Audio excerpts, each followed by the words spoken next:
বিরোধী দলনেতার নাম প্রস্তাবে দলীয় বিধায়কদেরই সইজাল। ক্যাপিটাল লেটারে লেখা 14 জনের নাম মুখ পুড়ল তৃণমূলের। হেয়ারস্ট্রিট থানায় এফআইআর, তদন্তে সিআইডি। বিধানসভায় সইজালের অভিযোগে সরব মুখ্যমন্ত্রী জানানোর পরে তৃণমূল থেকে বহিষ্কৃত ঋতব্রত সন্দীপন। দলবিরোধী কাজের অভিযোগে 2 বিধায়ককে বহিষ্কার। ভোটে ভরাডুবির পরে এবার কি ভাঙনের পথে তৃণমূলের পরিষদীয় দল? বহিষ্কারের পরে তীব্র আক্রমণে সন্দীপন সাহা। দল অনৈতিকতাকেই সাপোর্ট করে, আর যারা নৈতিক কাজ করবে দল তাদের সাথে থাকে না। বিধায়কদেরই সইজাল করে বিপাকে তৃণমূল, আক্রমণে কুণাল, পাল্টা ঋতব্রত। বিশ্বাসঘাতকতা, সব জানতা গামছাওয়ালা।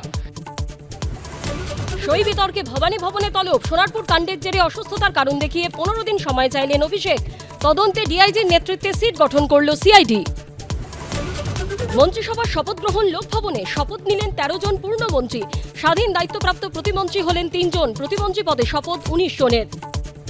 বিধানসভায় তৃণমূলের সই জালিয়াতি, সরব হতেই বহিষ্কৃত ঋতব্রত সন্দীপন। হাজিরা এড়ালেন অভিষেক। জবাবদিহি করতেই হবে হুঁশিয়ারি মুখ্যমন্ত্রী। সন্ধ্যে 6টায় দেখুন দেবস্মিতার সঙ্গে।